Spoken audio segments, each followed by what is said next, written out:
चांगले राजकारणी होते राजकारणी आणि आताचं राजकारण कसं बघतात शिवसेना आपले जुने मित्र अटल बिहारी वाजपेयी हे दुसरे नेहरू होते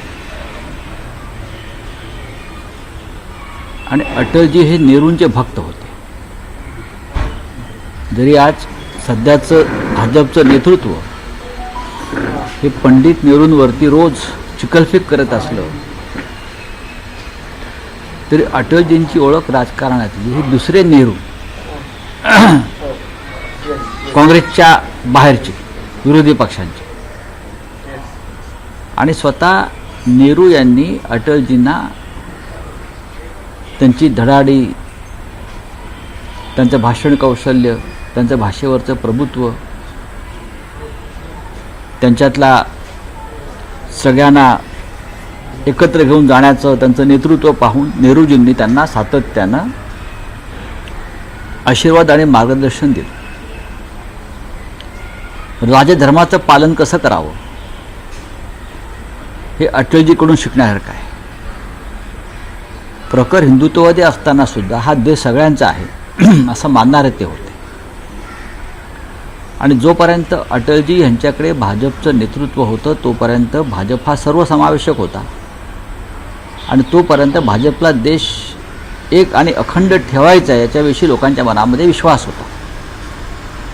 दुर्दैवानं अटलजी गेले आणि त्यांच्याबरोबर त्यांची ती भूमिकाही संपली. अटलजी यांना बाळासाहेब ठाकरे फार मानत होते.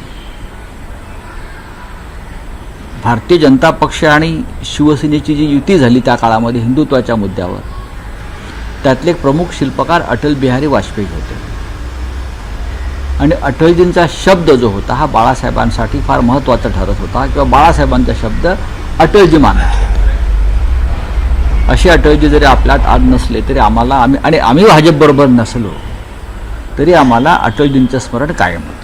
त्याचबरोबर लाडकी बहीणसह मोठ्या योजनांच्यामुळं राज्यावर 2 लाख कोटी रुपयांची तूट निर्माण झाली आहे. आणि आता ही तूट बांधण्यासाठी कालची अजित पवारांनी बैठक घेतली, त्यामध्ये असं म्हटलं की दारूची दुकानचे परवाने हे वाढवणं गरजेचं आहे त्या महसूल वाढीसाठी. नाही, लाडक्या बहिणींना 1,500 रुपये देण्यासाठी ती लाडक्या बहिणींचे भाऊ आणि नवरे यांना दारुडे करणार आहेत. दारूप्या 1500 रुपयासाठी संपूर्ण महाराष्ट्रात दारुडा करण्याचं त्यांचं जर योजना असेल तर ती अत्यंत गंभीर आहे. दारूचं दुकानं वाढवणार, त्यानंतर मी ऐकलं की ड्राय डे कमी करणार, जे काही दिवस हॉटेलमधून रेस्टॉरंटमधून दारू विक्रीवरती बंदी असते तर ती बंदी कमी करतायत.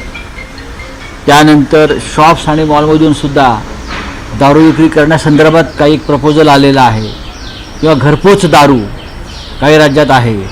त्या संदर्भात एक काही करून लाडक्या बहिणींना 1500 देण्यासाठी घराघरात दारू पोचवा असं एक नवीन विजन यांचं दिसतं आहे.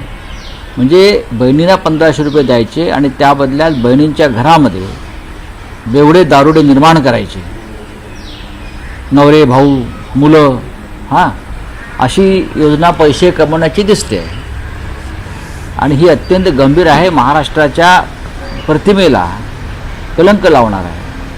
अजित पवारांसारखा नेता हा विचार करत असेल, अजित पवारांसारखा नेता या बाबतीत महसूल वाढवण्यासाठी, तर ते राज्याचं दुर्दैव म्हणायला पाहिजे. जर खरोखर त्याचा विचार करत असतील तर त्यांनी यशवंतराव चव्हाण हा महाराष्ट्र शाहू फुले आंबेडकरांचा वगैरे जे नेहमी म्हणत असतात ना, आणि त्यांच्या होर्डिंग्सवर त्यांच्या कार्यक्रमात शाहू फुले आंबेडकरांचे जे फोटो लावतात ते लावणं बंद केलं पाहिजे. निकष कठोर केले जाणार आहे. आता पाहिलं गेलं तर लाडकी बहीण संदर्भात भविष्यात ते अशी योजना बंदही करू शकतात. मी तुम्हाला आत्ता सांगतो, लाखो हजारो कोटींचं ओझं घेऊन आणि त्यात परत भ्रष्टाचाराची लुटमार सुरूच आहे. हे राज्य चालवणं सोपं नाही आहे. म्हणजे निवडणुकीच्या आधी कोणते निकष न लावता तुम्ही पैसे वाटलेत मतांसाठी आणि आता निवडणुका जिंकल्यावर तुम्ही निकष लावताय. हां, आणि त्यात दारू दुकानांचे परवाने वाढवणं हा अत्यंत गंभीर मुद्दा आहे. लाडक्या बहिणींना 1500 रुपये देण्यासाठी हे बहिणींनी आपल्या घरामध्ये कोणते विष आपण आणतो आहोत 1500 रुपयात, याचं आता चिंतन केलं पाहिजे. हे सरकार जे आहे हे खूप चांगल्या मनानं पैसे देत नाही. महाराष्ट्रात नव्हे तर देशामध्ये जो महागाईचा उच्चांक गाठलेला आहे. काल राहुल गांधी मंडईत गेले तेव्हा त्यांनी पाहिलं आणि आम्हालाही समजलं पुरुषांना की जो लसूण 40 रुपये किलो होता तो आता 400 रुपयावर गेला. 1500 रुपये देता बहिणींना आणि बहीण जेव्हा थैली घेऊन मंडईत जाते तेव्हा तिची पिशवी परत रिकामी येते. 1500 रुपयात काही मिळत नाही. बोलिये. बीड आणि परभणी प्रकरणात आज पुन्हा संपादकीमध्ये प्रश्न उपस्थित केलेले आहेत. कसं बघतात एसपी जे आहे ते नवीन नेमले अजून मुख्य आरोपी जे ते अटक होते. बीडची परिस्थिती अशी आहे की त्या एका जिल्ह्यामध्ये राष्ट्रपती शासन लावावं अशी परिस्थिती आहे. अशी तरतूद आपल्या घटनेत नाही की एका जिल्ह्यामध्ये राष्ट्रपती शासन लावावं अशी तरतूद आपल्या घटनेत नाही. पण मी बीडची परिस्थिती सांगतो. बीडमधली सामाजिक राजकीय परिस्थिती जी आहे ती अत्यंत गंभीर आहे. बीडमध्ये कधी भडका उडेल, लोक रस्त्यावर येतील, दंगल होईल अशा प्रकारचं वातावरण आहे. बीडमधल्या जनतेचा शासनावर आणि प्रशासनावर विश्वास नाही अशा प्रकारचं वातावरण आहे. मुख्यमंत्र्यांनी बीडमध्ये जायला हवं. गृहमंत्री आहेत ते आणि त्यांचे जे लाडके धनुभाऊ आहेत त्यांच्याबरोबर जायला हवं. बीडमध्ये संतोष देशमुख यांच्या कुटुंबाचा आक्रोश जर राज्याच्या गृहमंत्र्यांना किंवा मुख्यमंत्र्यांना विचलित करत नसेल तर हे सरकार माणुसकी शून्य आहे. याच्याविषयी आमच्या मनात कोणती शंका नाही. बीड आणि परभणी या दोन्ही जिल्ह्यात ज्या घटना घडल्या त्याच्यावर देवेंद्र फडणवीस माननीय मुख्यमंत्री हे फक्त थातूर मातूर उत्तरं देत आहेत. थातूर मातूर हा शब्द योग्य आहे. सरकारचे मंत्री जात आहेत बीडला, त्यांचं काय काम आहे तिथे? काय आरोपी मोकाट, आरोपी तुमच्या मंत्रिमंडळात. बीडचा आरोपी तुमच्या मंत्रिमंडळात, परभणीचा आरोपी अजूनही पोलीस खात्यात. ज्यांनी कस्टडीमध्ये सोमनाथ सूर्यवंशीला मारलंय ते अजूनही पोलीस खात्यात तुम्हाला सलाम मारतात. बीडमधले आरोपी हे तुमच्या मंत्रिमंडळात आणि मंत्री जाऊन बीडमध्ये नौटंकी करत आहेत. हां, काय महाराष्ट्राच्या जनतेला मूर्ख समजता का आपण? हाँ, देखिए अटल जी एक महान नेता थे. अटल जी को हम दूसरे नेहरू के रूप में हम पहचानते थे.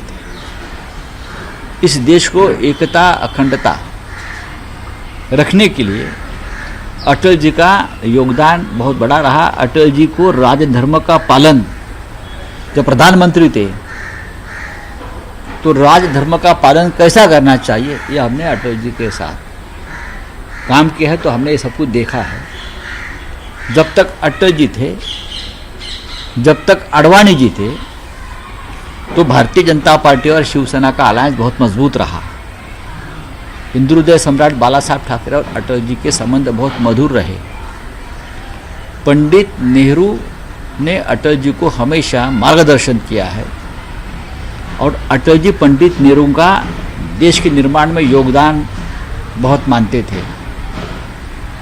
हम सब अटल जी को दूसरा नेहरू के रूप में देखते थे. जो लोग आज नेहरू के ऊपर गाली गलौज करते हैं, खिचड़ उछालते हैं, उनको अटल जी और नेहरू जी के संबंध के बारे में संशोधन करना चाहिए, रिसर्च करना चाहिए. दोनों में क्या रिश्ते थे. युवा अटल जी और बुजुर्ग अनुभवी पंडित नेहरू जी. आज भी हमें अटल जी की याद आती है. जब जब राजधर्म खतरे में आता है या आया है तब हमें अटल जी की याद आती है. आज भी आएगी. आने वाले चुनाव में क्या शिवसेना जो पार्टी है वो अकेले लड़ेगी चुनाव या फिर कहाँ? आने वाले आप कौन सा चुनाव है अगर चुनाव करेंगे? चुनाव की घोषणा होने तो पता चलेगा आपको सब. लेकिन हम चुनाव की तैयारी हमने शुरू कर दी. शिवसेना और उद्धव ठाकरे एक्शन मोड में आए हैं. बैठकों का सिलसिला वो चलता है, वो पार्टी का काम चलता है. 2025 का प्लान क्या है? कहा कांग्रेस को माफी मांगनी चाहिए. जिस तरीके से गृह मंत्री अमित शाह का वीडियो एडिट करके कोई एडिट नहीं किया है. ये एडिट करने का जो धंधा है ना, ये बीजेपी का IT सेल का है। ये टेक्नोलॉजी हमारे पास नहीं है भाई। ये पेगासस, ये क्या एडिट करना वगैरह सब है ना, ये इस देश को बीजेपी की देन है, हमारी नहीं। ये किसी की बदनामी करना, झूठे मुकदमे दायर करना, अपने विरोधियों को जेल में ठूसना, ये आपकी देन है इस देश को। हमें उस बारे में कोई जानकारी नहीं है और हमारे पास ना उनकी कोई टेक्नोलॉजी है।